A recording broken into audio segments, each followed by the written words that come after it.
तो जब अपन last class में पढ़ रहे थे तो अपन ने क्या पढ़ा था बेटा कि अपन ने ये पढ़ा था कि कोई आयोनाइजेशन एनर्जी क्या होती है कि सर आयोनाइजेशन एनर्जी क्या होती है कि सिंपल सी कहानी है कि किसी आइसोलेटेड एटम के आउटरमोस्ट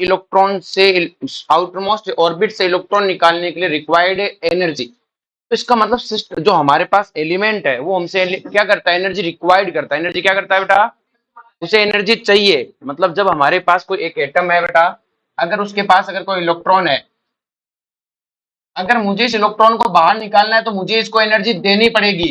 तो ये जो एलिमेंट है ये मेरा क्या है बेटा, सिस्टम। क्या है बेटा, सिस्टम। ये जो एटम है ये क्या है बेटा, मेरा सिस्टम। और ये सिस्टम एनर्जी एब्जॉर्ब कर रहा है। एनर्जी क्या कर रहा है बेटा, और अगर ये एनर्जी एब्जॉर्ब कर रहा है तो सिंपल सी कहानी, ये प्रोसेस कैसी है बेटा, एंडोथर्मिक। कैसी है बेटा, और एंडोथर्मिक को मैंने बताया था पॉजिटिव से लिखते हैं। किससे लिखते हैं, पॉजिटिव से। और एक्सोथर्मिक को नेगेटिव से। अपने लास्ट क्लास में बात हो गई थी। इसका मतलब ये इलेक्ट्रॉन एनर्जी डिमांड करेगा। एनर्जी की क्या करेगा, डिमांड। और अगर ये डिमांड करेगा तो एनर्जी क्या होगी बेटा, एब्जॉर्ब। क्या होगी बेटा, एब्जॉर्ब। क्या इतनी बात समझ में आई बेटा, पक्का। तो इसका मतलब आयनाइजेशन एनर्जी एक एंडोथर्मिक प्रोसेस है। और किसकी प्रोसेस है बेटा, एक एटम की, आइसोलेटेड एटम की। मतलब ये एटॉमिक पीरियोडिक प्रॉपर्टी है। यहां तक हमारी लास्ट क्लास में बातें हो गई थी। आज अपन जिस चीज को पढ़ेंगे उसका नाम है बेटा सक्सेसिव आयोनाइजेशन एनर्जी। क्या है बेटा, सक्सेसिव आयोनाइजेशन एनर्जी। देखो सक्सेसिव वर्ड को समझना है कि सक्सेसिव वर्ड क्या होता है। बंद कर देंगे। सक्सेसिव आयोनाइजेशन एनर्जी क्या होती है। लेकिन सक्सेसिव वर्ड को अगर अपन समझें, जैसे तुम्हारे परदादा थे, उनके फिर दादा हुए, फिर तुम्हारे पापा हुए, फिर तुम हुए, तो तुम एक सक्सेसिव चेन हो। तुम क्या बढ़ाएंगे, सक्सेसिव चेन। तो सिंपल सी कहानी है कि मेरे पास एक एलिमेंट m था, उसके में से मैंने एक इलेक्ट्रॉन निकाल दिया। क्या बना बेटा, m प्लस। क्या बना बेटा, तो जो ये m प्लस है बेटा, ये क्या हुआ बेटा, ये पहली बार इलेक्ट्रॉन निकाला आपने, तो ये आपका क्या हो गया बेटा, फर्स्ट आयोनाइजेशन एनर्जी। देखो बेटा, जो एटॉमिक स्ट्रक्चर में पढ़ा है उस आयोनाइजेशन एनर्जी से कंपेयर मत करना। वो वन इलेक्ट्रॉन सिस्टम की थी। क्या थी बेटा, यहाँ मल्टी इलेक्ट्रॉन सिस्टम है। तो पहली आयोनाइजेशन एनर्जी ग्राउंड से नहीं निकलेगा, आउटर मोस्ट से निकलेगा। किससे निकलेगा, ये हमारी लास्ट क्लास में बात हो गई थी ना।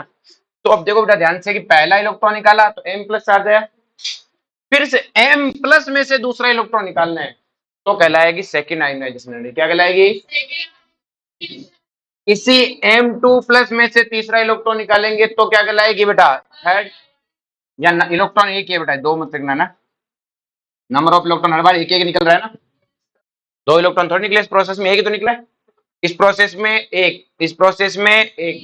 तो ये आपकी first ionization energy, second, third और फोर्थ।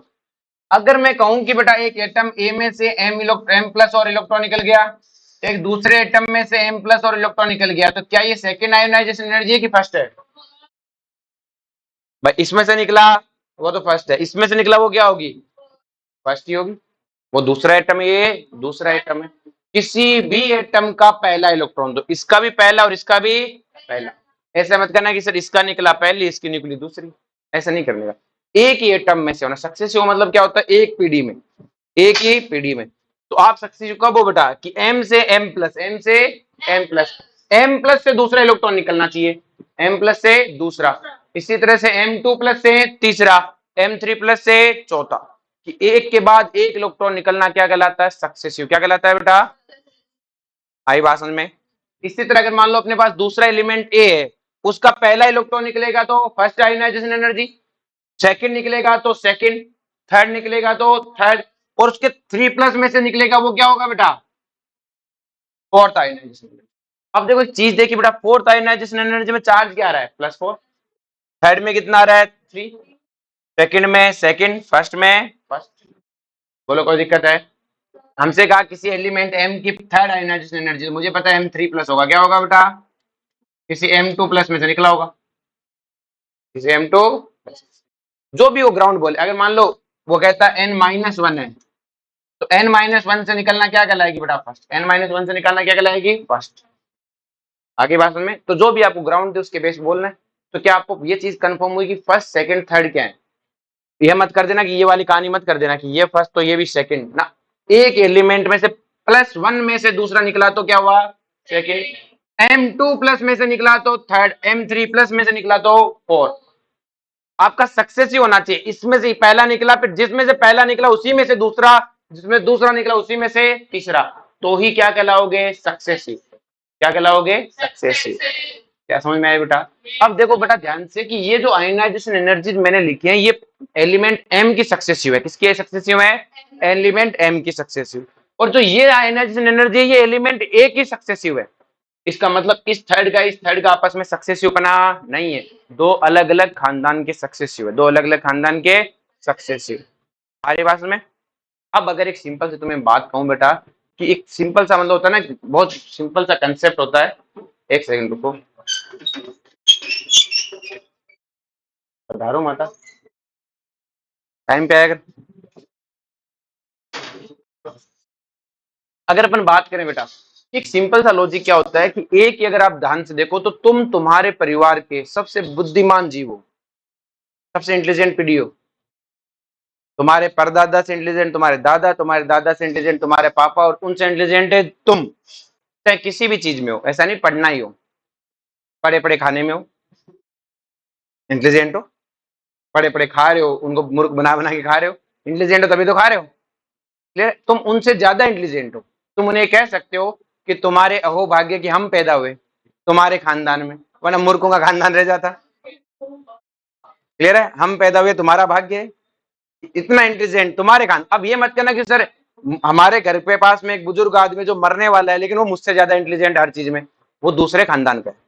तुम्हारे खानदान की बात हुई है। किसकी बात हुई है? तुम्हारे खानदान की। तुम ये कह सकते हो कि सर हमारे घर के पास में छोटा सा बच्चा वो बहुत मूर्ख है, वो दूसरे खानदान का है। भाई अपने खानदान में तुम ही सबसे इंटेलिजेंट हो, अपने खानदान में तुम ही सबसे ज्यादा इंटेलिजेंट। तुम्हारे खानदान की बात हो रही है, दूसरे खानदान की नहीं। आ रही बात में? किस हर पीढ़ी क्या होती है? पहले से ज्यादा बेटर होती है। हर पीढ़ी क्या होती है? पहले से ज्यादा बेटर। सेम कहानी यहां पर है बेटा कि देखो बेटा ये जो फर्स्ट है ये तभी आया था जब पहला इलेक्ट्रॉन निकलने के बाद जब दूसरा निकला तभी आया था सेकंड। मतलब ये जो आयनाइजेशन सेकंड और फर्स्ट की क्या है बेटा? सेकंड पीढ़ी है। ये इसकी थर्ड पीढ़ी हो रही है, फोर्थ। तो हर पीढ़ी पहले से ज्यादा होगी। हर पीढ़ी पहले से क्या होगी? ज्यादा। मतलब फोर्थ आयनाइजेशन एनर्जी क्या होगी? थर्ड से ज्यादा। थर्ड किससे ज्यादा होगी? सेकंड से। और सेकंड किससे ज्यादा होगी? फर्स्ट से। हमेशा फोर्थ आयनाइजेशन एनर्जी थर्ड से ज्यादा है, थर्ड सेकंड से, सेकंड है फर्स्ट से। इसी तरह इस एलिमेंट ए में भी होगा। इस एलिमेंट ए की फोर्थ ज्यादा होगी थर्ड से, थर्ड ज्यादा होगी सेकंड से, सेकंड ज्यादा होगी फर्स्ट से। तो अब कोई कहे कि सर इसकी सेकंड और इसकी सेकंड में क्या कहना हो? मैंने कहा बेटा अभी मैंने वो टॉपिक नहीं पढ़ा है, मैंने बताया अपने खानदान में सिर्फ सक्सेसिव की बात कर रहा हूं। ये बात हुई दो अलग अलग खानदान की पीढ़ियों का कंपेरिजन, मतलब तुम और तुम्हारे पड़ोस वाले बच्चे की कंपेरिजन। उसका कंपेरिजन हम आके चल के सीखेंगे। अभी हम जो सिखा रहा हूं, तुम्हारे खानदान में तुम इंटेलिजेंट हो या नहीं। ये कोई सर मैं और मेरे पड़ोस में एक लड़का रहता है उसमें क्या कंपेरिजन है, वो बात अलग। वो बात है अलग, वो दो अलग खानदान का कंपेरिजन हुआ। तो इसका और इसका कंपेरिजन तो दो अलग खानदान की आयनाइजेशन एनर्जी का कंपेरिजन, वो मैं पढ़ाऊंगा थोड़ी देर बाद। अभी बात हो रही है सिर्फ अपने खानदान में। ये मत कहना सर इसकी सेकंड से इसकी फोर्थ छोटी है, होगी मुझे क्या मतलब। पर मैं ये कह रहा हूं कि इसकी सेकंड से इसकी फोर्थ बड़ी है। अपने ही खानदान में सबसे बड़ी कौन होती है बेटा? Next ionization energy. तो फोर्थ बड़ी है थर्ड से, थर्ड बड़ी है सेकंड से, सेकंड बड़ी है फर्स्ट से। आगे बात सुन, अपने खानदान की बात है। ये अपने खानदान में टॉपर, ये अपने खानदान में टॉपर। तो हमने जो ये भी सक्सेसिव एनर्जी वाला पढ़ा है ये अपने खानदान की बात करता है। किसकी बात करता है? कि सर वो तो ठीक है लेकिन बढ़ क्यों रही है? चलो हम तो भगवान की देन से ज्यादा इंटेलिजेंट पैदा हुए घर वालों से, लेकिन इसके साथ ऐसा क्यों हो रहा है? तो आपको मैंने लास्ट क्लास में जेड इफेक्टिव पढ़ाया था, तब मैंने आपको याद है तो ओ का जेड इफेक्टिव निकाला था और ओ प्लस का भी जेड इफेक्टिव निकाला था। और आपने देखा होगा कि ओ प्लस का जेड इफेक्टिव ओ से ज्यादा था। ओ प्लस का जेड इफेक्टिव ओ से क्या था बेटा? ज्यादा। क्यों? क्योंकि बेटा पॉजिटिव चार्ज आने से क्या होता है? जेड इफेक्टिव बढ़ता है। जेड इफेक्टिव बढ़ना मतलब न्यूक्लियस मजबूत हो रहा है। न्यूक्लियस क्या हो रहा है? तो मजबूत न्यूक्लियस इलेक्ट्रॉनों को क्या करेगा? टाइटली पकड़ेगा। और अगर न्यूक्लियस को टाइटली पकड़ेगा तो क्या वो इलेक्ट्रॉन को निकालने देगा क्या? इस इलेक्ट्रॉन को निकालने नहीं देगा। जैसे यहाँ पर है ए प्लस, एम प्लस है। तो अब पहले न्यूट्रल मेटल था, इससे आपने एक इलेक्ट्रॉन निकाल लिया, फिर इस पे हो गया एम प्लस। एम प्लस होते ही एम प्लस का जेड इफेक्टिव एम से ज्यादा है। मैंने लास्ट क्लास में प्रूव करके दिखाया था आपको ओ प्लस वाले एग्जांपल में। तो अब न्यूक्लियस मजबूत हो गया क्योंकि इलेक्ट्रॉन कम है और प्रोटॉन ज्यादा, वो पकड़ के खींच के टाइट कर लेंगे। अब हम निकालने जाएंगे तो जोर आएगा। क्या आएगा बेटा? जोर। जोर का मतलब ज्यादा एनर्जी देनी पड़ेगी। क्या देनी पड़ेगी? अब दो इलेक्ट्रॉन निकलने के बाद न्यूक्लियस और मजबूत हो गया, उसने बाकी बच्चे इलेक्ट्रॉन को और टाइट पकड़ लिया। हमें एनर्जी और ज्यादा देनी पड़ेगी। हमें एनर्जी हर बार इलेक्ट्रॉन निकलने के बाद न्यूक्लियस मजबूत होता जाएगा और हमसे बहुत ज्यादा एनर्जी क्या करेगा, डिमांड। आई बात में। तो पहला इलेक्ट्रॉन निकालना आसान है, बाद में निकालना कंपेरिजनली मुश्किल। मुश्किल मतलब ज्यादा एनर्जी डिमांड करेगा। तो हमसे क्वेश्चन पूछता है सेशन रीजन में कि सक्सेसिव आयोनाइजेशन एनर्जी है वो ज्यादा क्यों होती है। तो हम क्या बोलेंगे, सक्सेसिव आयोनाइजेशन इसलिए ज्यादा होती है क्योंकि हर बार जेड इफेक्टिव बढ़ता जाता है। हर बार जेड इफेक्टिव, तो as positive charge increase, Z effective increase, successive ionization energy also increase. और इसमें कोई एक्सेप्शन नहीं है, जो आगे जितने पढ़ाऊंगा ना, सक्सेसिव आयोनाइजेशन एनर्जी का कोई एक्सेप्शन है नहीं है। अपने खानदान में कोई दिक्कत ही नहीं है, हमेशा फोर्थ बड़ी, थर्ड से थर्ड बड़ी, सेकंड से सेकंड बड़ी, फर्स्ट से। तो अलग खानदान के कंपेरिजन में एक्सेप्शन भी आएंगे, रूल रेगुलेशन भी टूटेंगे, लेकिन यहाँ कोई रूल रेगुलेशन लगेगा ही नहीं। आगे जितना पढ़ाऊं सबसे कोई मतलब ही, एक खानदान में चुपचाप लाइन वाइज कर देना। आगे बात सुन में, इसमें किसी को कोई दिक्कत है? नेक्स्ट ध्यान से सुनो बेटा।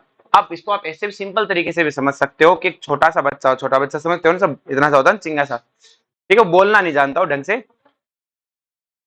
उसके सामने क्या है कि बेटा आप चॉकलेट पड़ी है, तो आप एक उठा लो, आपको वो कुछ नहीं कहेगा, आपको सिर्फ ऐसे घूर के देखेगा और कुछ नहीं कहेगा। आप उठाए खा लो, आपको कुछ कहेगा ही नहीं आपको। जब आप दूसरी उठाने जाओगे तो वो हाथ से रोकने की कोशिश करेगा, आप छीन लो, क्या बिगाड़ लेगा, हाथ कट, फिर खा लो। उसका मुंह उतर जाएगा, वो रोने वाली शक्ल से आ चुका होगा। और तीसरी जब उठाने जाओगे तो वो मतलब होता है ना, रोने लग जाएगा, फिर भी आपको क्या, मुंह पकड़े साइड में करके निकाल लो और खा लो। लेकिन आप चौथे के बारे में सोचोगे, इतने मुंह चॉकलेटों के ऊपर गिर जाएगा और हाँ मचा देगा, खाने नहीं देगा, खाने, क्योंकि वो हर बार आपको क्या देखता जा रहा है, हर बार वो भी आप जैसे छीनने की कोशिश करोगे, वो क्या करेगा, रेजिस्टेंस बढ़ा लेगा, आपको छीनने नहीं देगा। सेम वही तो है, हर बार एटम क्या करेगा, आपको छीनने। तो छोटा बच्चा पहला छीना कुछ नहीं कहा, दूसरे में थोड़ा सा, तीसरे चौथे में आते आते तो एकदम तांडव मचा देगा। क्लियर है? आपको बाहर से लाके देनी पड़ेगी वापस से कि बाप माफ कर दे। क्लियर है? तो इसी समझ में आई बेटा? तो यही सक्सेसिव आयनाइजेशन एनर्जी की कहानी है। पक्का, कोई दिक्कत नहीं। आगे इसमें कोई पूछेगा नहीं, हाफ फील्ड है, फुल्ली फील्ड है, कुछ नहीं होता इसमें।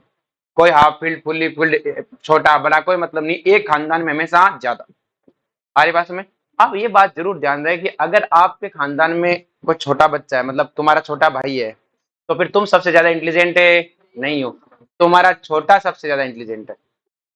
हमारी बात में तुम कहीं खुश हो रहे हो, तो तुमसे अगर कोई छोटा है तुम्हारे खानदान में, तो तुम तुम्हारे खानदान के सबसे इंटेलिजेंट है, वो हुआ ना सबसे ज्यादा इंटेलिजेंट, क्योंकि नई पीढ़ी वो है। तुम खुद सोच सकते हो ना कि तुम फोन, तुम्हारे घर वाले फोन को यूं करके चलाते हैं, तुम यूं करके चलाते हो, छोटा भाई यूं करके चलाता है, फोन को यूं साइड में करके यूं मुंह कर लेता है और कहते कॉल कौन सा करना है, क्योंकि वो उसके एक्सपर्ट है। क्लियर? हर पीढ़ी क्या आती है, किसी चीज में एक्सपर्ट हो, कहा है, बोलो कोई दिक्कत है? चलो जी। तो अपने को क्या पढ़ना है बेटा कि सक्सेसिव आयोनाइजेशन एनर्जी, अगर अपन बात करें कि जो सक्सेसिव आयोनाइजेशन एनर्जी है वो always higher than a lower one due to increase in a Z effective. ये बात समझ में आई बेटा? नेक्स्ट में बात करते हैं, हर जगह फैक्टर है, वेक्टर नहीं है। सॉरी, बात करते हैं बेटा फैक्टर अफेक्टिंग आयोनाइजेशन एनर्जी। क्या बेटा? फैक्टर अफेक्टिंग आयोनाइजेशन एनर्जी, कि वो फैक्टर जो आयोनाइजेशन एनर्जी को इफेक्ट करते हैं, उनमें बेटा सबसे पहले आता है साइज ऑफ एटम। क्या आता है बेटा? साइज ऑफ एटम और आयन। अगर आयन है तो आयन, एटम है तो एटम। आप कुछ सोच के देखो, एक एटम छोटा है, एक एटम है बड़ा है, तो जो बड़ा एटम है बेटा उसमें इलेक्ट्रॉन क्या रहेगा, न्यूक्लियस से दूर रहेगा, और छोटे एटम में न्यूक्लियस के इलेक्ट्रॉन क्या रहेगा, पास। और जो इलेक्ट्रॉन दूर होता है उस पर न्यूक्लियस का कंट्रोल क्या होता है, कम। अगर न्यूक्लियस का कंट्रोल नहीं है, हमें सब न्यूक्लियस से देखना है कि न्यूक्लियस का कंट्रोल कम है, तो आप कम एनर्जी दोगे और बाहर निकाल लाओगे। आपको छीनना तो न्यूक्लियस से है ना, तो आपको न्यूक्लियस के पास कंट्रोल नहीं, छीन के बाहर निकाल लो, तो कम एनर्जी लेगी या ज्यादा? कम। तो आयनाइजेशन एनर्जी कम होगी कि ज्यादा? कम। लेकिन छोटे वाले पे कंट्रोल ज्यादा, आप हमेशा आयनाइजेशन एनर्जी को कंट्रोल से देखो न्यूक्लियस के, तो न्यूक्लियस का कंट्रोल ज्यादा, तो हमें एनर्जी भी क्या देनी पड़ेगी, एनर्जी भी क्या देनी पड़ेगी, ये बात समझ में आई बेटा? ये भी समझ में आया? अगर बड़ा एटम हुआ तो निकालना आसान, छोटा हुआ तो निकालना मुश्किल। तो अपन ने कहा कि ionization energy inversely proportional to size. इतना चमका गया। नेक्स्ट बात करते हैं जेड इफेक्टिव। किसकी बात करते हैं बेटा? अब देखो जेड इफेक्टिव की बात तो नाम से पता लग रहा है, जेड इफेक्टिव मतलब न्यूक्लियस की ताकत है ज्यादा। और अगर न्यूक्लियस ताकतवर हुआ तो अपने में से किसी को निकालने देगा? अगर निकालना चाहते हो तो जोर आएगा, जोर आएगा मतलब ज्यादा एनर्जी देनी पड़ेगी। तो ionization energy proportional to Z effective. क्या इतनी बात सबको चमकी? क्या पक्का? नेक्स्ट देखो बेटा ध्यान से, अब मैं तुमसे एक क्वेश्चन पूछूं, सिंपल सा है।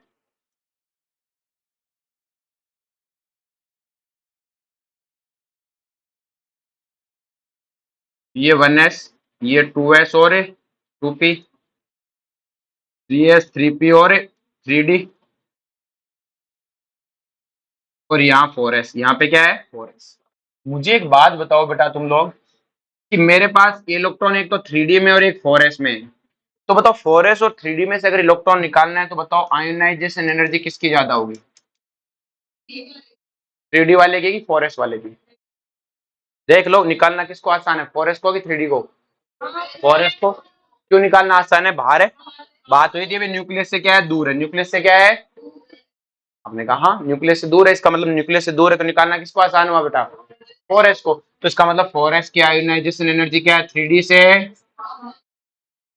आगे बात में, अगर मैं तुमसे पूछूं कि आयोनाइजेशन एनर्जी अगर आपको 2s और 3d ऑर्बिटल में से निकालना है, तो आप बताओ किसकी ज्यादा है, 2s की ज्यादा है। किसकी ज्यादा है, आपने कैसे देखा कि सर हमने प्रिंसिपल क्वांटम नंबर देखा और क्या देखा, क्या देखा, न्यूक्लियस से दूर हुआ तो निकालना आसान, न्यूक्लियस के पास हुआ तो निकालना मुश्किल। लेकिन अगर मैं तुमसे पूछ बैठूं बेटा 3s 3p 3d, अब बताओ, आप कहोगे सर ऑर्बिट तो सेम है, ऑर्बिट तो क्या है सेम, बोलो है कि नहीं है, कि सर तीनों की ऑर्बिट तो सेम होगी। आगे समझ में, भाई अब सिंपल सी कहानी, तीनों ऑर्बिट सेम हो गए कि नहीं हो गए, अभी तक तो आपने ऑर्बिट देख देख के बोल दिया, और ऑफ कोर्स पहले ऑर्बिट देखना है, पहले क्या देखना है ऑर्बिट, आप आराम से ऑर्बिट देखो।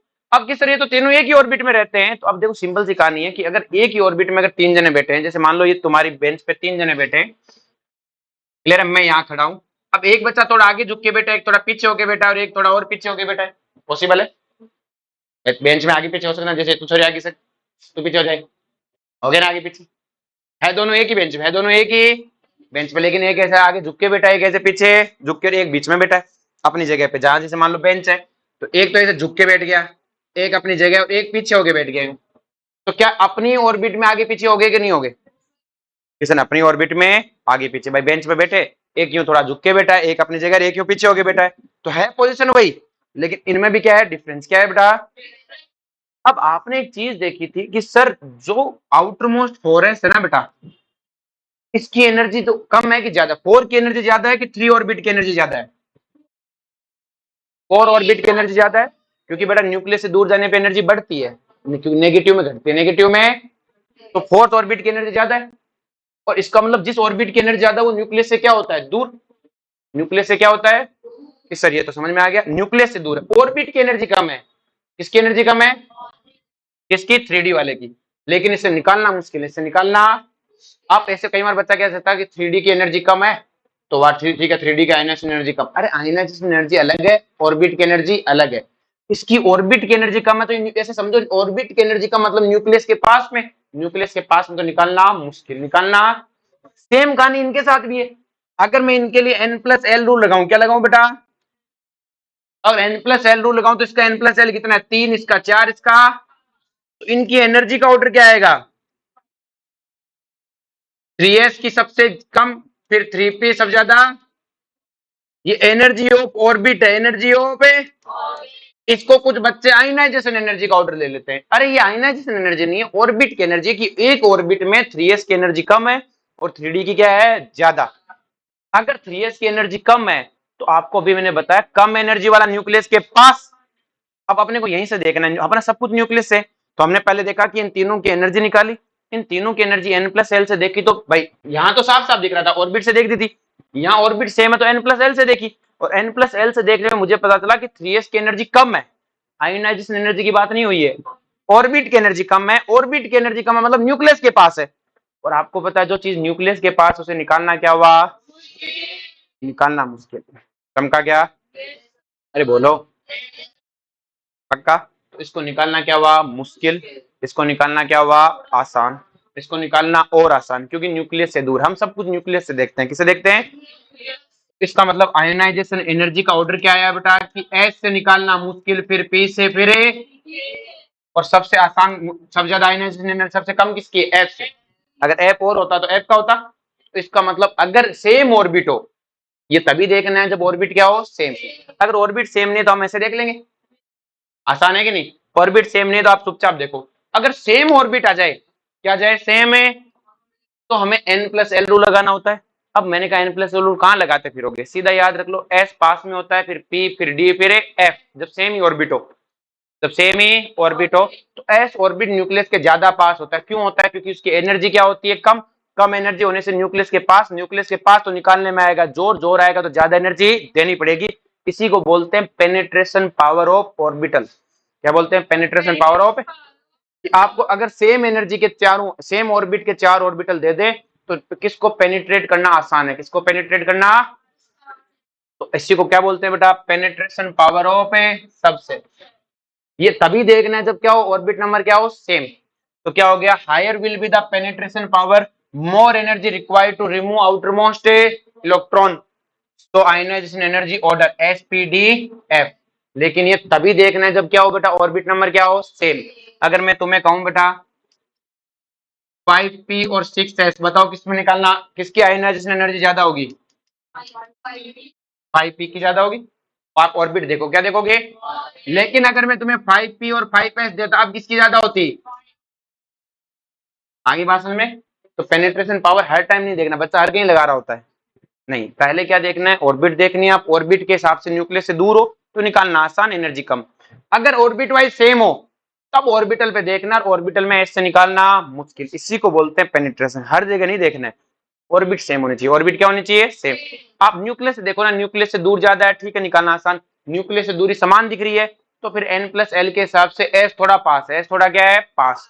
इन चारों में से भी कोई तो कम पास होगा, तो s थोड़ा पास है, तो s से निकालना क्या हुआ, मुश्किल, क्या हुआ, और f से निकालना आसान। तो ये पेनिट्रेशन पावर वाला ऑर्डर समझ में आया बेटा, कैसे निकालना है। लेकिन हर टाइम नहीं देखना है, हर टाइम है। और इनकी एनर्जी जो मैंने लिखा है, ये एनर्जी ऑफ क्या है बेटा, इनकी ऑर्बिटल की खुद की एनर्जी है।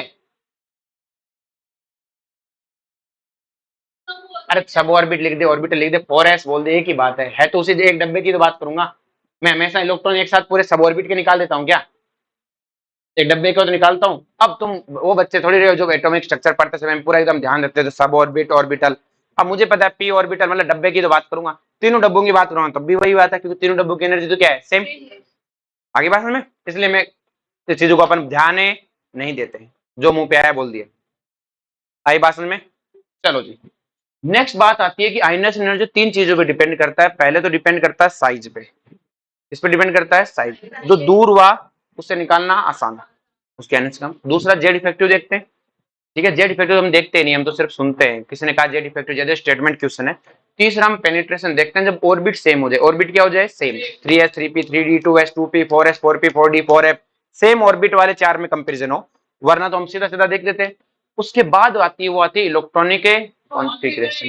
देखो इलेक्ट्रॉनिक कॉन्फ़िगरेशन में अगर अपन बात करें तो कुछ एलिमेंट क्या होते हैं बेटा, ज्यादा स्टेबल होते हैं, कुछ क्या होते हैं ज्यादा, क्योंकि उनके पास हाफ फील्ड और फुल्ली फील्ड क्या होती है, इलेक्ट्रॉनिक है।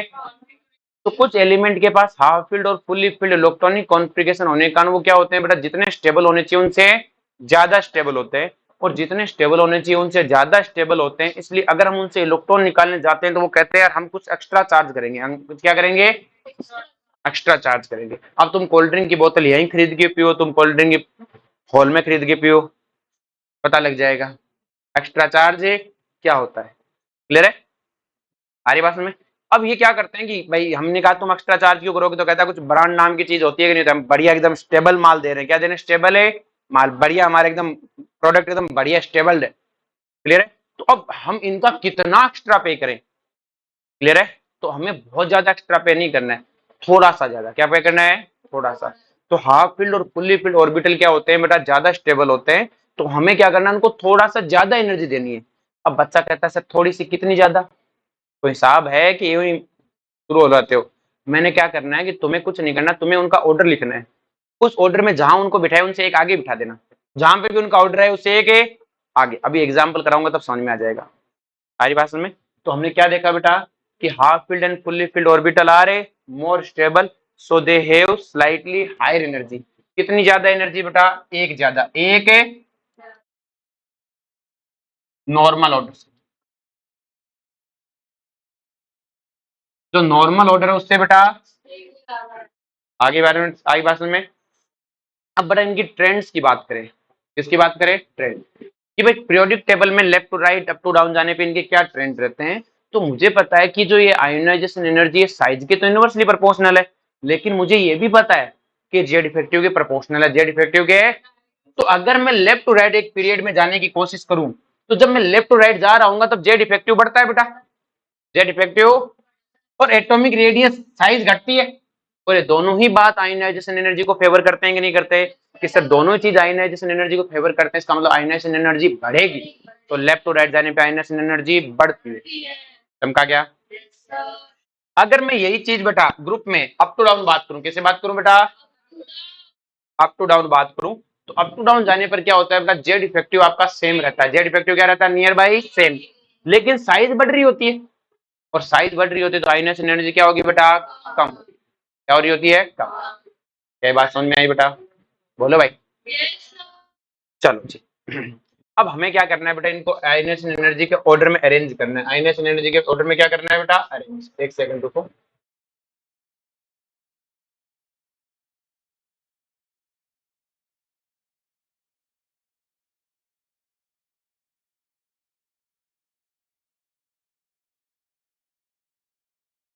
जैसे अपने पास है हाइड्रोजन और हीलियम, हाइड्रोजन और वैसे भी बेटा हीलियम लेफ्ट टू राइट ही आता है तो ज्यादा होगी, क्या होगी बेटा।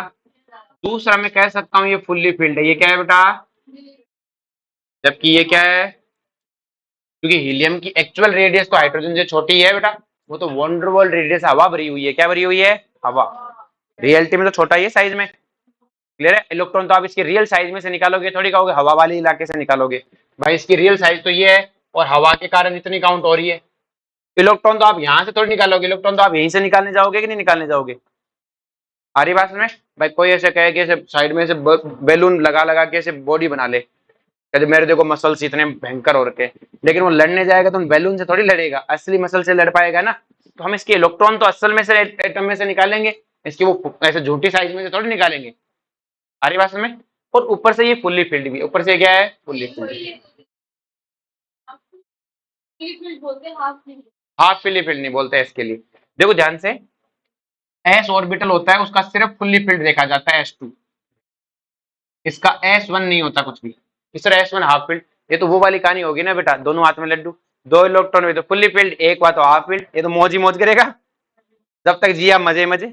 ऐसे नहीं हो सकता ना, सिर्फ फुल्ली फील्ड क्या बोला जाता है, एस का कभी हाफ फील्ड नहीं होता, क्या बोलते हैं, फुल्ली फील्ड। और डी के लिए, पी के लिए बोलते हैं 3 पे हाफ फील्ड और 6 पे फुल्ली फील्ड, डी के लिए 5 पे हाफ फील्ड, 6 पे 10 पे फुल्ली फील्ड, एफ के लिए 7 पे हाफ फील्ड, 10 14 पे फुल्ली फील्ड। एस का फुल्ली फील्ड नहीं मानते, ध्यान रहे, एस का सिर्फ क्या मानते हैं, हाफ फील्ड। सॉरी उल्टा बोल गया, एस का सिर्फ क्या मानते हैं बेटा, फुल्ली फील्ड, हाफ फील्ड कुछ नहीं मानते, क्लियर है। बोलो कोई दिक्कत है। अब देखो ध्यान से, तो इसका क्या है बेटा, फुल्ली फील्ड है, क्या है बेटा, हाफ फील्ड को तो हम इज्जत देते ही नहीं। अगर इसी चीज को अपन यहाँ पे ले जाएं, lithium, beryllium, boron, carbon, nitrogen, oxygen, fluorine और नियोन, अगर इनका पर जनरल ऑर्डर देखें तो लेफ्ट टू राइट जाने पर क्या होती है, आयोनाइजेशन एनर्जी बढ़ती है, तो ये लो बढ़ गई, सिंपल है। लेकिन फिर कुछ लोगों ने ऑब्जेक्शन उठाया कि कौन, की बेरिलियम, कहता है कुछ ब्रांड ब्रूंड जानते हो कि नहीं जानते, मैं जानते ना कि अपन ब्रांड है वो। मैंने कहा कैसे, कि हम फुल्ली फील्ड, हम क्या है। नाइट्रोजन क्या कहेगा कि ब्रांड ब्रूंड जानते हो कि नहीं जानते हो, हम हाफ फील्ड है, और काफी नामी हाफ फील्ड है, काफी नामी। और नियोन ने क्या कहा, हम फुल्ली फील्ड है। हमने कहा गलती होगी, नया ऑर्डर लिखेंगे, क्या लिखेंगे, तो इसने कहा लिखो, तो इसने कहा कहाँ बिठाओगे, मैं एक आगे बैठ जा, कितना आगे, इससे ज्यादा नहीं बिठाना, एक का इतना ही नखरा, ज्यादा बोले थप्पड़ मार देना, पर इससे ज्यादा नहीं, बस इतना दे रहे हैं ना बहुत है, इतना दे रहे हैं बहुत है, तो एक आगे। ऑर्डर याद नहीं करना, सिंपल लिखो, फिर देख लो, ठीक है एक आगे लिख दिया। फिर कौन आएगा, कार्बन, फिर नाइट्रोजन के नखरे, तो नाइट्रोजन कहाँ चला जाएगा, एक आगे। फिर कौन आएगा, फ्लोरीन। अब नियोन कहेगा मुझे, मैं आगे बैठा, और कितना आगे बैठेगा, क्लियर है, समझा क्या। नेक्स्ट देखो, अगर यही चीज अपने को किसमें देखनी हो बेटा, sorry, sodium, magnesium, aluminium, silicon phosphorus, sulphur, chlorine. तो अपना सिंपल ऑर्डर तो ये लेफ्ट टू राइट जाने पर बढ़ती है। लेकिन अगर अपन बात करें कि कुछ लोग क्या है बेटा, हाफ फील्ड और फुल्ली फील्ड है, तो इनको एक्स्ट्रा इज्जत चाहिए, तो दे दो भाई, आगे उठा के बिठा दो। कहां बिठा दो? बस एक का जंप। कितने का जंप है? इससे आगे नहीं है। ऐसा नहीं कि फॉस्फोरस उठा के क्लोरीन के आगे फेंक दिया। चमका क्या? पक्का। नेक्स्ट वन अगर अपने ओके कि ऐसे लिख दे,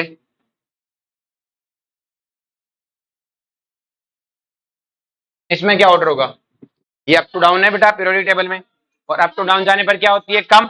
और यहाँ कोई हाफ फील्ड फुल्ली फील्ड है, सब सेम ही तो है। सब क्या है? सेम। चमका क्या?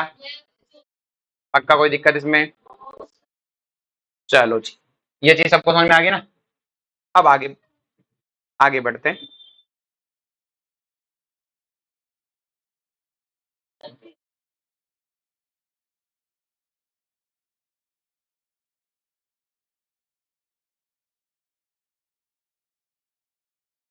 अब देखो, अपने पास है नाइट्रोजन, इसको लिख भी लेना क्योंकि कॉपी में अलग अलग लिखा हुआ है, तुम इसमें साथ साथ लिख लेना। एक नाइट्रोजन, एक ऑक्सीजन और एक है फ्लोरीन।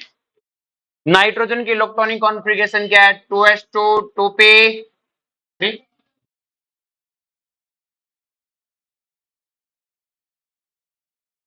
सॉरी, नाइट्रोजन की क्या है? 2s2 2p3। ऑक्सीजन की क्या है बेटा? 2s2 2p4। और इसकी क्या है? 2s2 2p5। क्या यही इलेक्ट्रॉनिक कॉन्फ़िगरेशन है? 2s2 2p3 2s2 2p4 2s2 2p5। अब देखो ना ध्यान से कि मैंने पहला इलेक्ट्रॉन निकाला, तो क्या पहला इलेक्ट्रॉन नाइट्रोजन में से निकलेगा? तो क्या ये पहली आयोनाइजेशन एनर्जी होगी कि नहीं होगी? और क्या बनेगा? N plus. क्या बनेगा? क्या इसमें भी पहला इलेक्ट्रॉन निकालूंगा तो पहली आयोनाइजेशन एनर्जी, और क्या बनेगा? O plus. और इसमें से जब पहला इलेक्ट्रॉन निकालूंगा तो क्या आएगी बेटा? फर्स्ट आयोनाइजेशन एनर्जी, और क्या बनेगा? तो ये हो गया N प्लस, O प्लस और F प्लस। करो आगे, नेक्स्ट समझो कि अगर मैं इनकी आयोनाइजेशन एनर्जी का ऑर्डर लिखना चाहूं, तो मुझे पता है लेफ्ट टू राइट जाने में बढ़ता है, तो मैं सीधा NOF लिख दूं। जनरल ऑर्डर तो यही है। फिर नाइट्रोजन का कुछ ब्रांड ब्रूंड जानते हो नहीं जानते? में जानते हैं कि देखो, फिर मैंने अब नाइट्रोजन को देखना है, इनसे मुझे कोई मतलब नहीं है, निकाला है उसको देखना है। तो जहां से निकाला है वहां नाइट्रोजन क्या एक ब्रांड है। हमने कहा ठीक है, तेरी इज्जत है, पर इतनी भी नहीं है कि तुझे सबसे आगे बिठा दे। बस एक का जम मारो, कहानी खत्म। ये गलत, ये ऑर्डर क्या है? गलत। आगे बात में पक्का। नेक्स्ट देखो, यही चीज अपन ने क्या किया बेटा, इसमें से दूसरा इलेक्ट्रॉन निकाला। इसमें से क्या निकाला बेटा? लेकिन पहले N प्लस की इलेक्ट्रॉनिक कॉन्फ़िगरेशन तो लिख लो। यहां से एक इलेक्ट्रॉन निकालने के बाद 2s2 2p2, यहां से 2s2 2p3, और यहाँ पे 2s2 2p4।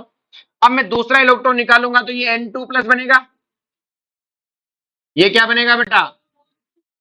O2 plus. और ये क्या बनेगा? F2 plus. क्या बनेगा? ये पहली आयोनाइजेशन एनर्जी थी, तो ये कौन सी आयोनाइजेशन एनर्जी होगी बेटा? सेकंड। ये भी क्या होगी बेटा? सेकंड। और ये भी क्या होगी बेटा? सेकंड। सबकी सेकंड है। अब हमें जब सेकंड का कंपैरिजन करना है, तो N प्लस, O प्लस और F प्लस की कंपेयर कर रहे हैं ना। हमें इनसे क्या मतलब, ऊपर क्या था नीचे क्या बना है। तो जब मैंने कंपेयर किया तो अपना सेकंड का, अपन तो जनरल ऑर्डर यही जानते हैं कि लेफ्ट टू राइट जाने पे क्या होती है बेटा? इंक्रीज। तो अपन शुरुआत में तो यही लिखते हैं NOF। फिर हमें क्या होता है बेटा कि हमने कहा नाइट्रोजन, तू ब्रांड ब्रून बताया कि पहले थे किसी जमाने में, यहाँ 2p सॉरी, पहले थे किसी जमाने में। अब कोई ब्रांड ब्रूंड नहीं है, सीधा साधे आदमी है। ऑक्सीजन ने कहा मैं हूं। अब देखो O प्लस है कि नहीं है? तो मैंने कहा तो एक आगे जाऊंगा। कहां जाएगा? तो हमने अपना ऑर्डर मिटाया और एक आगे बिठा दिया, बस एक आगे। बोलो समझ में आया क्या? ये सेकंड आयोनाइजेशन एनर्जी ऑर्डर हो गया। तो एक इलेक्ट्रॉन निकालने के बाद ये क्या बचा? 2s2 2p1। ये क्या बचा? 2s2 2p2। ये बचा 2s2 2p3। क्या यहां तक कोई दिक्कत है? अब मैंने कहा एक एक इलेक्ट्रॉन और निकाले। तो जब मैं इसमें से इलेक्ट्रॉन निकालूंगा तो ये कौन सी आयोनाइजेशन एनर्जी होगी बेटा? थर्ड। ये भी कौन सी होगी बेटा? थर्ड। और ये भी कौन सी होगी बेटा, थर्ड आयोनाइजेशन एनर्जी। जब मैं तीसरा इलेक्ट्रॉन निकालूंगा तो तीसरा इलेक्ट्रॉन निकालते समय अपने पहले तो सिंपल सी कहानी है कि आयोनाइजेशन एनर्जी थर्ड का सिंपल से अपने लेफ्ट टू राइट जाने पे बढ़नी चाहिए, तो अपन ने ऑर्डर लिख दिया, अपन ने ऑर्डर है, अपन इसमें टेंशन नहीं लेते टक दे से। अब हमने कहा देख लो कोई ब्रांड ब्रूंड ना हो, नाइट्रोजन ब्रांड है क्या पे, नहीं है, ऑक्सीजन है, फ्लोरीन ब्रांड है, फ्लोरीन आगे होना चाहिए, हमने कहा आगे बैठा है, आगे ही, क्या सबको समझ में आया बेटा। तो ये कंटिन्यू फिनोमिना नहीं, हर बार बदलता रहेगा। अब देखो इसको, ये एन का ऑर्डर नहीं है, ये एन प्लस का ऑर्डर है, किसका ऑर्डर है, यही है कि नहीं, क्योंकि हमने N plus O plus F में से निकाला था दूसरा इलेक्ट्रॉन, एन में से थोड़ी निकाला था, आरी बात में। इसी तरह तीसरा इलेक्ट्रॉन आपने एन टू प्लस में से निकाला है, किसमें से निकाला है, आगे भाषण में,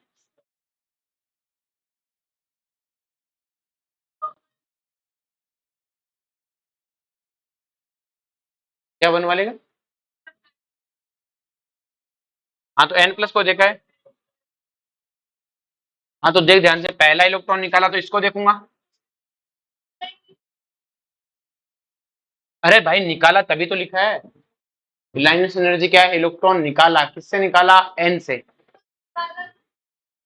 ये तो निकालने के बाद बने, तू थी तेरे पहले एक थप्पड़ टिकाया, वो पहला थप्पड़ था, फिर जाके तू उधर बैठ गई, फिर बुलाया, फिर दूसरा थप्पड़ टिकाया, ठीक है, तो थप्पड़ टिकाने में तो तेरा गाल लाल हुआ, ये वो है, क्लियर है, तो तू ये थी, तेरे थप्पड़ टिकाने के बाद तू ये बनी, फिर तेरे एक और थप्पड़ टिकाने के बाद तू ये बनी, आरीवास में, तो पहला तो तूने इसी में से निकाला ना इलेक्ट्रॉन, आरीवास में एन में से इलेक्ट्रॉन निकाला तो एन प्लस बन गया, प्रोडक्ट से क्या मतलब, निकाला किससे था, एन से, तो एन को दी ना तूने एनर्जी, तभी तो उसमें से इलेक्ट्रॉन निकला था, फिर तूने एन प्लस से इलेक्ट्रॉन निकाला, तूने एन प्लस को एनर्जी दी,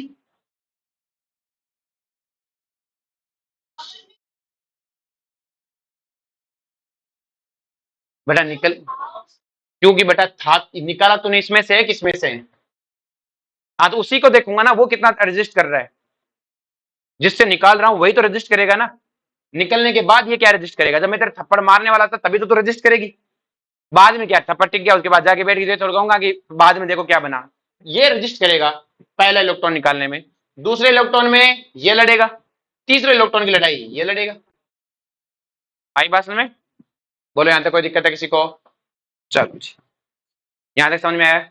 सेम कहानी अगर मुझसे कोई क्रोमियम और मैग्नीज का दे दे, क्रोमियम और मैग्नीज, ये आपके पास क्रोमियम है और ये क्या आपके पास है, मैग्नीज, क्लियर है।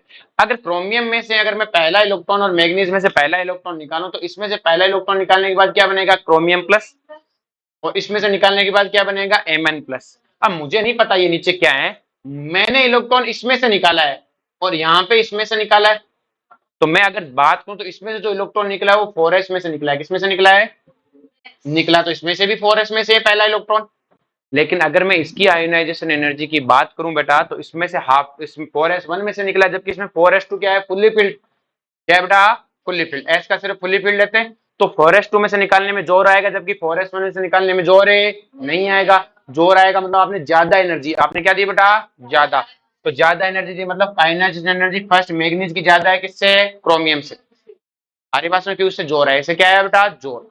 लेकिन जब पहला इलेक्ट्रॉन निकल गया उसके बाद ये बना क्रोमियम प्लस, ये बना एमएन प्लस, तो निकलने के बाद इसके इलेक्ट्रॉन निकालने के बाद इस क्रोमियम प्लस की तो इलेक्ट्रॉनिक कॉन्फ़िगरेशन ये आई, और एमएन में से इलेक्ट्रॉन निकलने के बाद इलेक्ट्रॉनिक कॉन्फ़िगरेशन है ये आई। अब मैं कहता हूं दूसरा इलेक्ट्रॉन निकालो, तो दूसरा तो आप क्रोमियम प्लस में से निकालोगे और यहाँ पे एमएन प्लस में से निकालोगे, अगर आप क्रोमियम प्लस में से निकालोगे तो आप क्रोमियम प्लस की इलेक्ट्रॉनिक कॉन्फ़िगरेशन को देखोगे, और क्रोमियम प्लस की इलेक्ट्रॉनिक कॉन्फ़िगरेशन आपकी बार कहां से निकलेगा, 3d5 हाफ फील्ड, क्या है बेटा, लेकिन यहाँ पे किससे निकलेगा, 4s कि सर ये भी हाफ फील्ड, लेकिन एस के हाफ फील्ड को हम इज्जत है नहीं देते, तो बताओ निकालना किससे मुश्किल हुआ, क्रोमियम से, तो क्रोमियम की सेकंड आयनाइजेशन एनर्जी किससे ज्यादा है बेटा, एमएन की सेकंड से।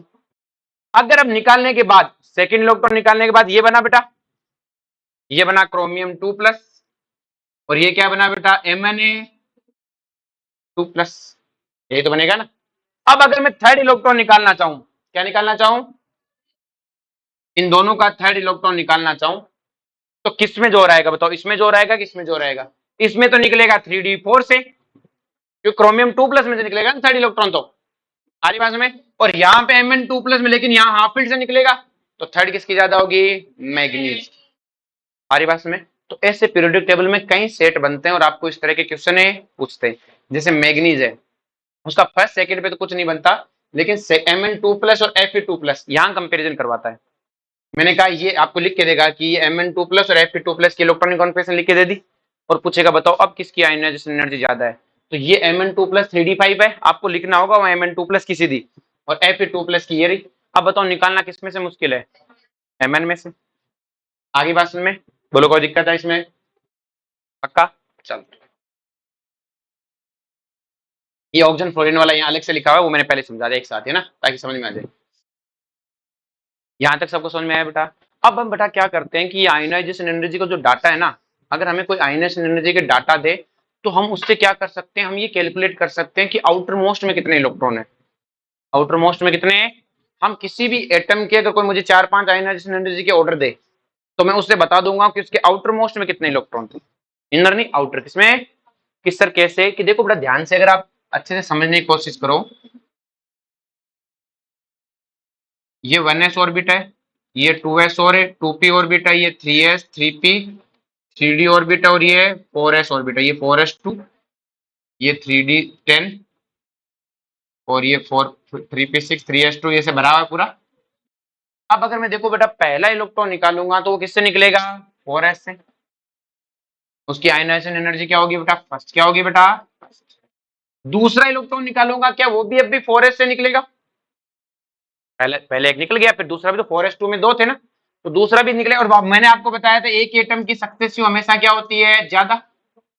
अब मैं जब तीसरा इलेक्ट्रॉन निकालने की कोशिश करूंगा, तो देखो ये दोनों तो निकले तो 4s से थे ना, अब क्या मुझे एक ऑर्बिट बदलनी पड़ेगी पूरी की पूरी। क्या मैं न्यूक्लियस के अचानक से बहुत पास चला गया,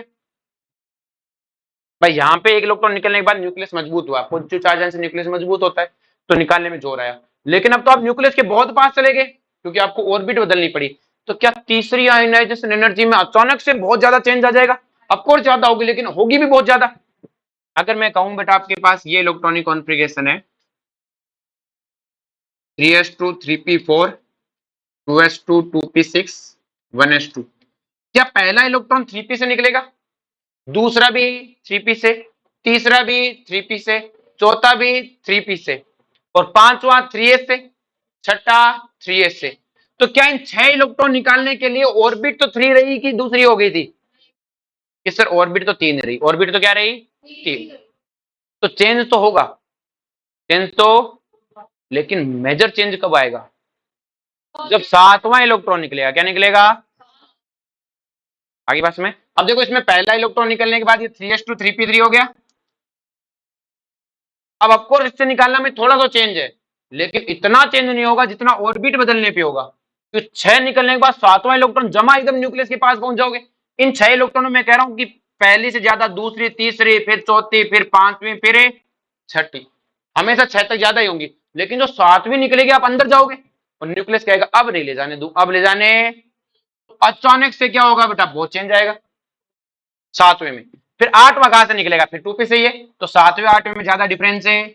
ऑफकोर्स 8वां छठे से बहुत ज्यादा है, लेकिन दो कंटिन्यूस में डिफरेंस कब होगा, जब ऑर्बिट बदलेगी। जब क्या बदलेगी, डिफरेंस तो हमेशा है, लेकिन अचानक से दो कंटिन्यूस में डिफरेंस दुगुने से तिगुना आ जाए, मतलब वहां पे क्या हुआ, ऑर्बिट बदली है। क्या बदली है, जैसे 7वां इलेक्ट्रॉन अब इसी से निकलेगा, 8वां इसी से निकलेगा, तो 7वें 8वें में कोई ज्यादा डिफरेंस है नहीं होगा, लेकिन 5 छठे और 7वें में बहुत ज्यादा डिफरेंस होगा। समझ में आया कंसेप्ट क्या है, कि अचानक से ऑर्बिट बदलने से आयोनाइजेशन एनर्जी 2 से 3 गुना बढ़ जाती है, 2 से 3 गुना। ये हमें हिंट देता है कि ऑर्बिट बदली है। क्या बदली है, जैसे हमारे पास क्वेश्चन करते हैं बेटा, when difference between two successive ionization, दो सक्सेसिव आयोनाइजेशन एनर्जी में around double the number of orbit change. जैसे अपने को क्वेश्चन देता है ऐसे कि first second third ionization energy of element is 450 700 and 600 kilo joule, find out, calculate number of valence shell electron. क्या निकालने को कहते हैं बेटा, वैलेंस शेल इलेक्ट्रॉन। तो आप तो शाने बच्चे हो, आप तो क्या हो बेटा, शाने। आप देखो बेटा पहली आयोनाइजेशन एनर्जी से दूसरी ज्यादा है कि नहीं है, कि ज्यादा है, और दूसरी और तीसरी, तो तीसरी भी ज्यादा है, लेकिन तीसरी में आप देखते हो कि डबल से ज्यादा चेंज आ रहा है। इसका मतलब तीसरा इलेक्ट्रॉन कहां से निकला है, अंदर वाली ऑर्बिट से। तो मतलब बाहर वाले में कितने थे, 2। आई बात समझ में? आपको इसे नीचे ऑप्शन में दे सकता है कि इनमें से कौन सा है जिसमें आउटर मोस्ट में 2 इलेक्ट्रॉन होंगे। जैसे ऑप्शन दे दिया कि मैग्नीशियम, लिथियम, फॉस्फोरस और क्लोरीन, बताओ इनमें से कौन सा एलिमेंट होगा ये। तो हमें पता है मैग्नीशियम के आउटर मोस्ट में 2 होते हैं, 2s2, सॉरी 3s2। मैग्नीशियम में कितना होता है आउटर मोस्ट में, 3s2। इसके आउटर मोस्ट में एक ही होता है, इसके आउटर मोस्ट में 5 होते हैं, इसके आउटर मोस्ट में 7 होते हैं। ऐसे एलिमेंट भी पूछ सकता है। क्लियर, एस के साथ गिनते हैं ना। बोलो कोई दिक्कत है समझ में? अगर जैसे मैं क्वेश्चन दूं तुम्हें कि पहली आयोनाइजेशन एनर्जी बेटा आपको गिवन है 200, दूसरी गिवन है 350, तीसरी गिवन है 600। क्लियर है? या मान लो तीसरी गिवन है 750, चौथी गिवन है 600, सॉरी 1000, और पांचवी गिवन है 2500। तो बताओ कितने रहे होंगे। देखो यहाँ पर ही बच्चे के मन में आते हैं कि सर ये ज्यादा, ये सर ये भी तो दुगनी के राउंड हो रही है, दुगने से ज्यादा है।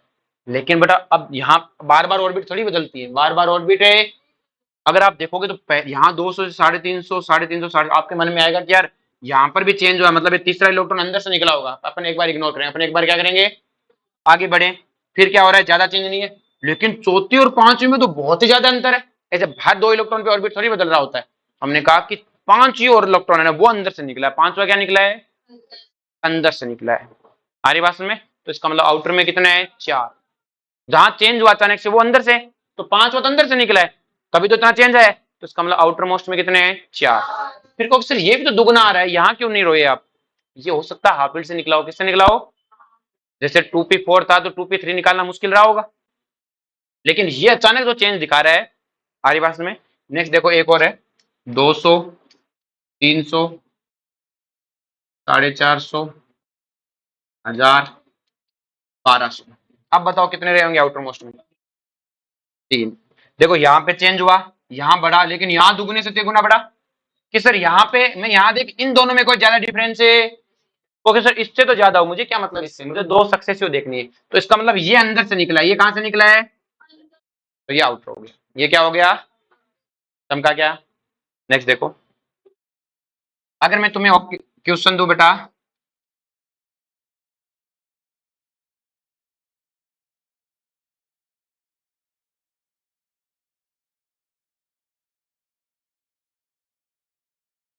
इन चारों इलेक्ट्रॉनिक कॉन्फ़िगरेशन में से सबसे ज्यादा आयोनाइजेशन एनर्जी किसकी है,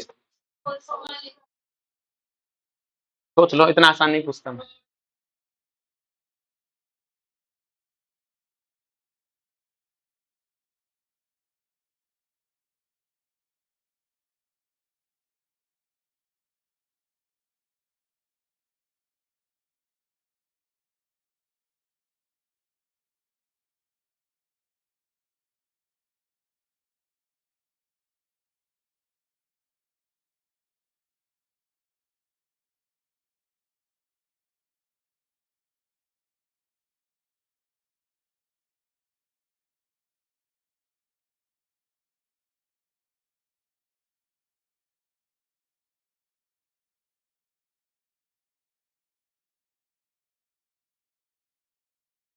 देखो तुम्हें कहा ये हाफ फील्ड है ना, यही रो देते हो। हाफ फील्ड होने से सबसे ज्यादा नहीं हो जाता। ये नाइट्रोजन है, ये ऑक्सीजन है, ये कार्बन और ये फ्लोरीन है।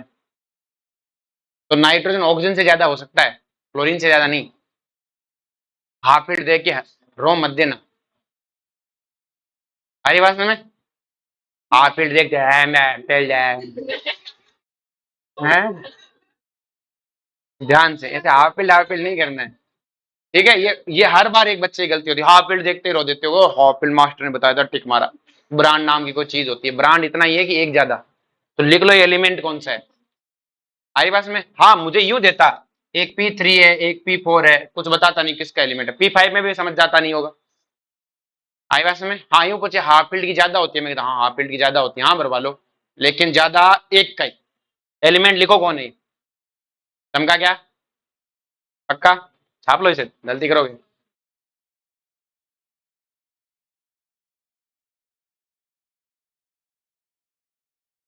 जल्दी लिखो।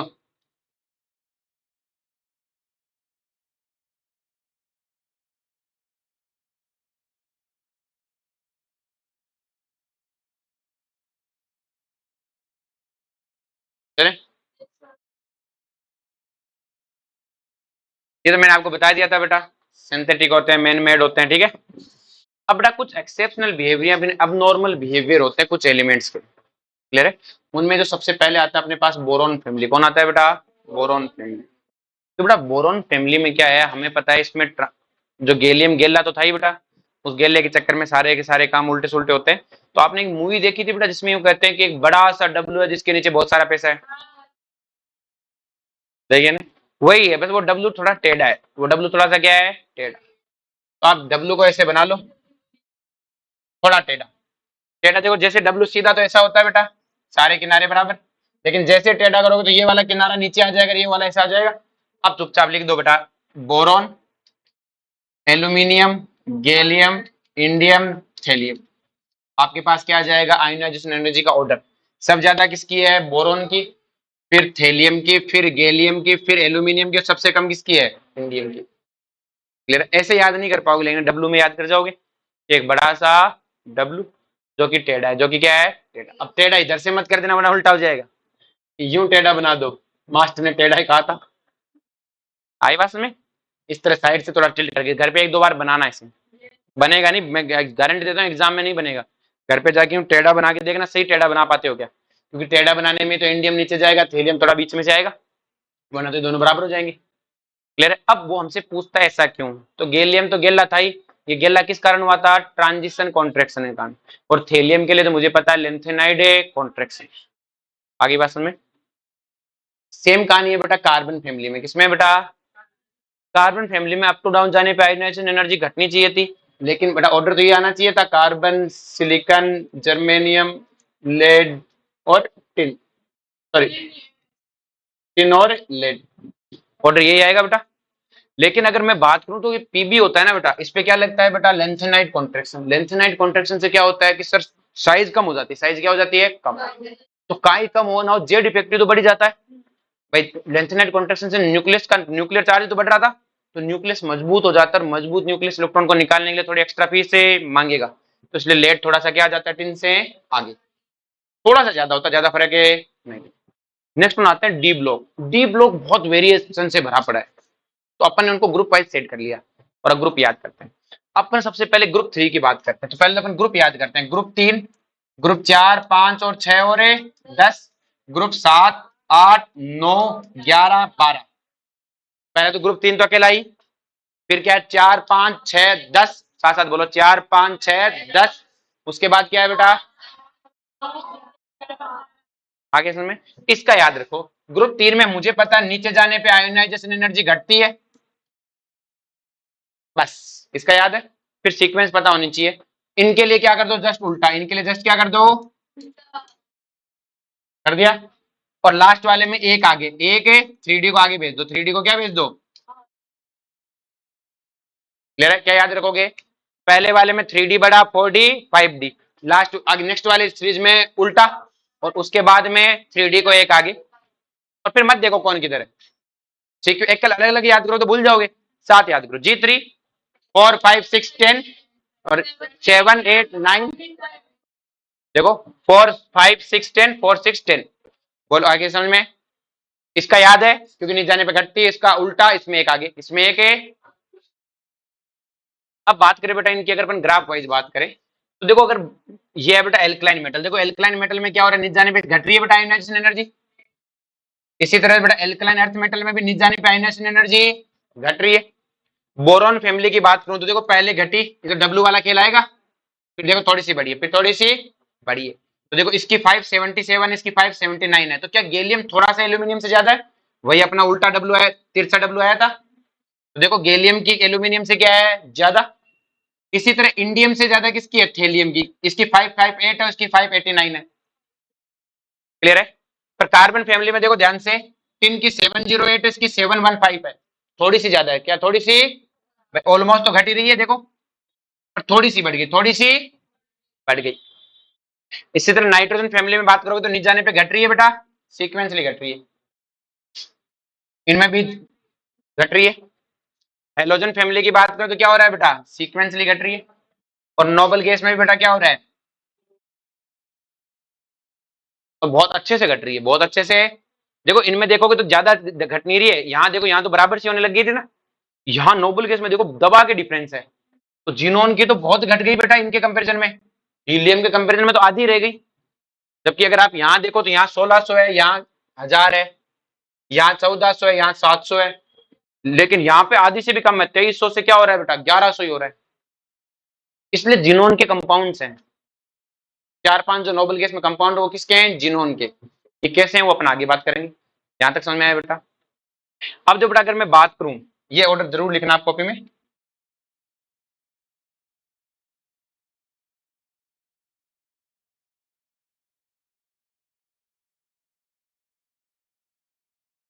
ये ग्रुप 15 है, ये ग्रुप 16 है। अगर इन दोनों की आयनाइजेशन एनर्जी का ऑर्डर का कंपैरिजन करूं तो बेटा मुझे पता है नाइट्रोजन हाफ फील्ड होता है, तो नाइट्रोजन की क्या है ऑक्सीजन से ज्यादा, फॉस्फोरस की सल्फर से ज्यादा, आर्सेनिक की सीलियम से ज्यादा, क्योंकि हाफ फील्ड है। इसके बाद ये हाफ फील्ड वाला काम खत्म हो जाता है, वापस इन्हीं की ज्यादा हो जाती है सीरीज वाइज, वापस इन्हीं की क्या हो जाती है, ज्यादा। ये ध्यान रखना बेटा, यहीं तक है वो जो हाफ फील्ड वाली नौटंकी है, उसके आगे नहीं है। समझा क्या, यहीं तक, इन तीन तक। चौथा पांचवा चीज को नहीं मानता कि बहुत होगी तुम्हारी नौटंकी, हाफ फील्ड ब्रांड ब्रांड करके, हम ही ज्यादा है, लेफ्ट राइट बढ़ती है तो हम ही ज्यादा है। आए समझ में, तो ये ऐसे याद लिख के उसको लास्ट में ऐसे याद कर लो कि यहीं तक है नौटंकी। अब समझ में आ गया बेटा। अब इस आयनाइजेशन एनर्जी के एप्लीकेशन होते हैं, इन एप्लीकेशन को मैं एक साथ ही पढ़ाऊंगा सबके, क्लियर है। अब अपन नेक्स्ट कल पढ़ेंगे electron gain enthalpy. Electron gain enthalpy कुछ नहीं है, लल्लू लाल सी है, बस 2 मिनट में खत्म करेंगे, क्लियर है। चलो जी।